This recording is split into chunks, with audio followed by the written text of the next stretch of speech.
So from being with the Wizards during 3 second-round playoff runs, one thing I do know a little bit about is the game planning process. And one thing coaches use more than anything is the film from the last game they played against the team. Some of these playoff matchups, though, gets a little weird with this restart because some of them haven't seen each other in 5 months. Thankfully, Blazers and Grizzlies just played each other just over 2 weeks ago. First game of the restart for both teams. Portland prevailing, obviously, in overtime, 140 to 135. Dame went for 29. Pretty quiet night for him. But with how absurdly hot he is right now, Memphis may need to be a lot more aggressive trying to get the ball out of his hands. CJ killed Memphis with 33, but he's been hampered a little more lately with the bad back. For Portland, how do they contain Ja, who had 22, 11, and 6 last game? More importantly, how do the Grizzlies replace the 33 points that Jaren Jackson Jr. provided them in the last matchup? Blazers, Grizzlies. Let's do a little 3-2-1 countdown. 3 keys, 2 X factors, 1 bold prediction from this play-in playoff preview. 3 keys. Number 1, guarding the pick and roll for Memphis. They obviously have to do a great job on Dame and CJ.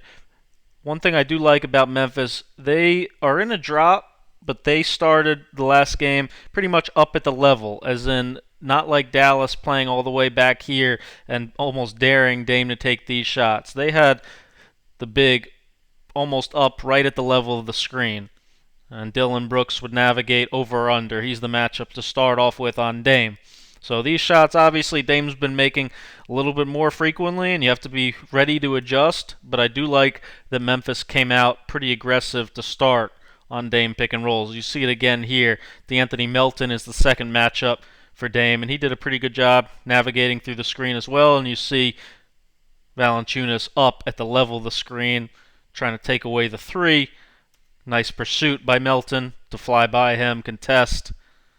That's how they have to play to start off with. But, like great players do, Dame will eventually figure that out. Loves, especially on the left side, as I've talked about in my film study of him, little hesitation dribble. And you see Valanciunas trying to step up here, but he's not quick enough to cut off the baseline on Dame's hesi dribble. So good scores, great players, like I said. He's going to figure out your defense. So you have to be ready to show him different looks. Because if you're in that aggressive drop again, the third quarter, by now he's figuring out that you're not in a full trap, so you're still trying to get back to your man. So now he's kind of freezing the big with a hesitation and getting all the way to the basket. CJ, little different player, obviously, than Dame, but some similarities still in their game. You have to figure out as well. If you're not as tight with CJ, if he starts making these shots, you may have to make an adjustment and get up to the level of the screen. And then in addition, he does play a little bit more in the mid-range than Dame does. So if you're in this drop and he starts getting really comfortable around that free throw line area, you may have to step up more and be ready to take that away. The adjustment the Grizzlies ended up making was to trap, which I really love against Dame, and I think you almost have to do more than anything against him. As great as he is, if there's one flaw, deficiency in his game, it's kind of passing out of these traps, really seeing over the defense and hitting the right spot in this 4-on-3. You see here, he's just going to step all the way into the backcourt for a backcourt violation. On this one, he gets way sped up and throws kind of a blind pass, trying to string out the trap that ends up being a turnover. And then here, again, this is a total win for Memphis. If they can get Dame to end up just passing out of it to a pretty well-guarded Mario Hezonja, that's a huge win for them. Problem for Memphis, though, they don't have this guy anymore. He's by far their best trap guy. Can Valanciunas still do it? Can Clark? Can Tolliver? That's what we'll have to see. You do have to be willing to live with something, which Zach Collins is going to have his pick of threes potentially today. He's going to be open, obviously make-miss league. But, like I said, Tolliver, can he do it? Obviously much older, doesn't move his feet nearly as well. If they try to trap with him, is this going to happen? Brandon Clark, decent, but no Jaren Jackson Jr. in defending pick and rolls. This was pretty terrible.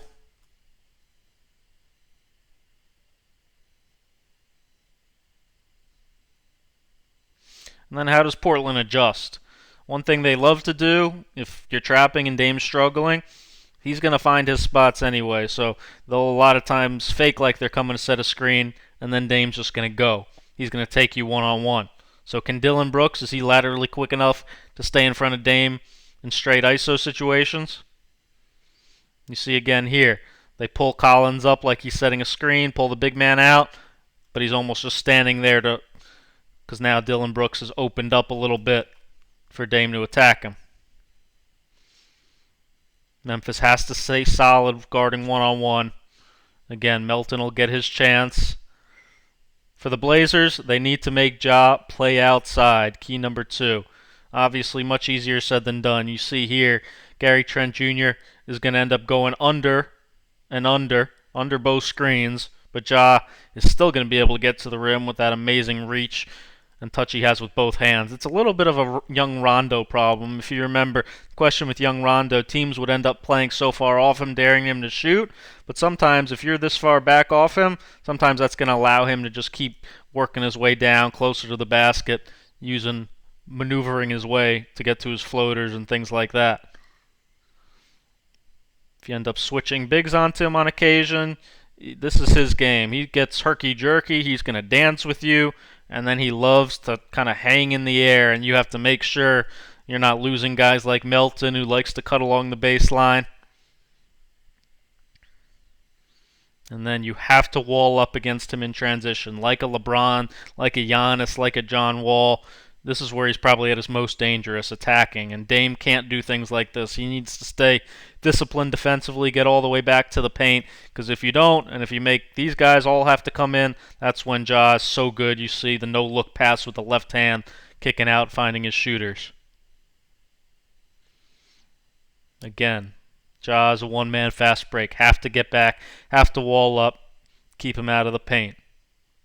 And then, again, like I said, once he does drive, have to be mindful of this. Again, he loves to hang in the air and find this late pass. So the Blazers have to be ready. Here, probably MÉLO, come in, take away this pass. Or Big, don't go up and contest that shot, because you know he wants to hang in the air and find that late dump-off pass to the Big. In pick and rolls, you do probably want to go under on him almost every time, like Dame does a good job of here. Under and under again. Make him into a shooter. That's what you want to do. MÉLO on a switch, back off. Dare him to shoot. Of course, it's not a guarantee it's going to work every time, and if he starts hitting some shots, you might have to adjust, and MÉLO's probably not a good matchup for him. But generally speaking, that's what you want him to do. Like I said, number 3, how does Memphis replace Jaren Jackson Jr.? Gave them 33 points last time. He was a bucket from all over the floor. Probably by committee. To start off with, Anthony Tolliver most likely is going to get the start, but certainly can't do things like this. That versatility, shoot from 3, take bigs off the dribble. He was a matchup problem that Portland just did not have a solution for. They have nobody who could guard him one-on-one. Real shame, obviously. Memphis doesn't have him. Like I said, they'll probably start Tolliver, who's been starting of late. Portland is going to try to switch everything on him to make sure he doesn't get free at all for threes, as you see here. Part of the problem with that, though, so now we have a mismatch. Now we have Collins on Ja. Look for Memphis to try to exploit when they switch pick and rolls with Tolliver. Tolliver, obviously, sharpshooter, but savvy veteran as well. High IQ player.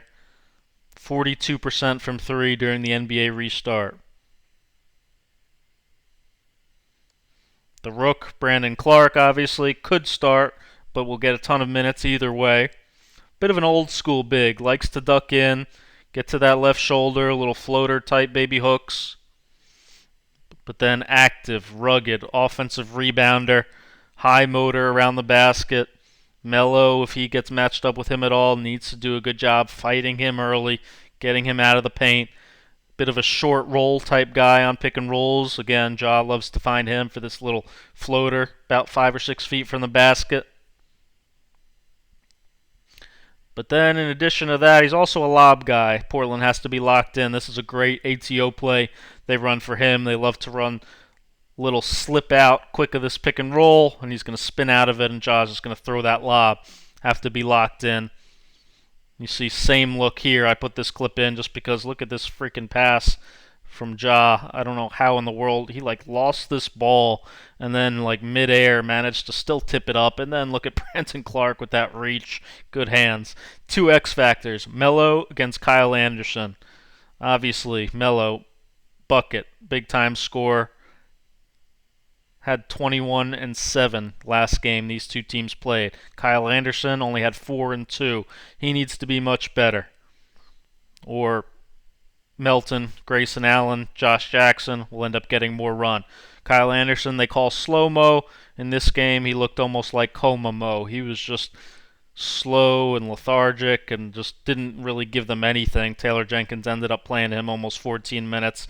Got to stay down on his shot fakes. That is one thing he does well. Can make a three, but again, Taylor Jenkins got to be ready to adjust if he again looks like he's getting crushed by MÉLO.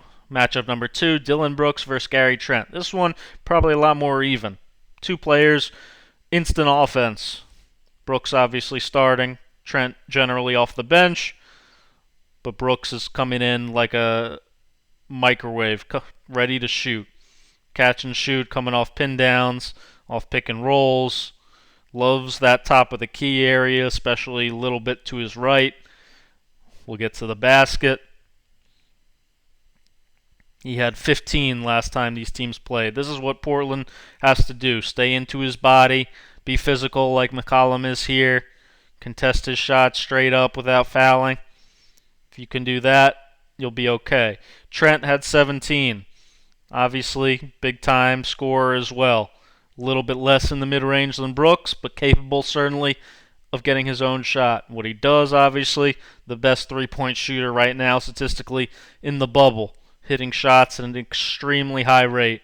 Memphis has to stay attached to him, not leave him in transition, take his open looks away. One bold prediction, HASSAN Whiteside. He's been pretty quiet in the restart, but he's coming off his best game, 16 and 9 against Brooklyn. He's going to have a little bit of a height advantage, especially when Tolliver's in the game. A lot of the backups, Clark, Tolliver, he's going to have good size advantage over. The other thing he does, best shot blocker in the NBA. Here we see Coma-Mo again trying to go one-on-one, and look at Whiteside come over on the weak side and block that. Frequently 4 or 5 blocks a game. He's the one guy, too, who Ja's going to have to be mindful of at the rim because he's coming over trying to block him just about every time. If you want some overtime, go to patreon.com/ScoutWithBryan for over 10 minutes of footage not seen in this video, breakdown of some of the key plays, all the personnel I didn't touch on, and a whole lot more from this game. Overall, I think Portland prevails just barely, but I think it should be a great game. Make sure you thumb up, make sure you subscribe. Thanks for watching.